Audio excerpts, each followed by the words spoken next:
योग बल क्या होता है और आध्यात्मिक उन्नति के लिए इसका क्या महत्व है? यह विषय अत्यंत गूढ़ है। हमें भी ध्यान की उच्च अवस्था प्राप्त हो जाने पर ही भगवती परमेश्वरी द्वारा इस विषय का ज्ञान हुआ।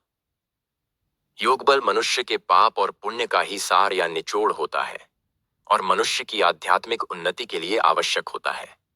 वास्तव में योग बल के आधार पर ही किसी भी मनुष्य की आध्यात्मिक यात्रा संभव हो पाती है। वैसे तो प्रत्येक मनुष्य को उसके प्रारब्ध अनुसार जन्म से ही निश्चित योग बल प्राप्त होता है और समय समय पर पूर्व जन्मों का संचित योग बल भी पुरुषार्थ अनुसार मनुष्य को प्राप्त होता रहता है।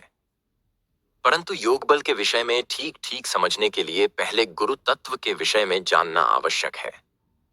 गुरु तत्व क्या है एवं यह किस प्रकार योग बल प्रदान करता है, यह वीडियो हमारे चैनल पर उपलब्ध है। फिर भी यहां संक्षेप में समझें तो प्रत्येक मनुष्य के भीतर एक गुरु तत्व विद्यमान रहता है और मनुष्य के पाप पुण्य के आधार पर गुरु तत्व मनुष्य को योग बल प्रदान करता रहता है। सामान्य मनुष्यों को योग बल गुरु तत्व के द्वारा ही प्राप्त हो सकता है।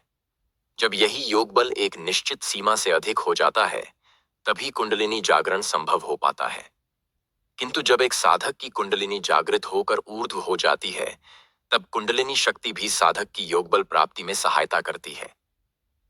साधक जितनी कठोर साधना करता है उतना ही अधिक योग बल कुंडलिनी शक्ति द्वारा साधक को प्राप्त हो सकता है।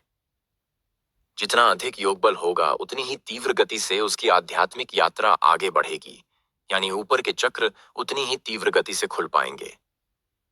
चक्रों को खोलने के लिए भी एक निश्चित योग बल की आवश्यकता होती है। यानी देखा जाए तो आध्यात्मिक उन्नति में सारा खेल योग बल का ही है। कुंडलिनी शक्ति जागृत होने और ऊर्ध्व होने में क्या अंतर है, इसकी जानकारी हम अगले वीडियो में देंगे।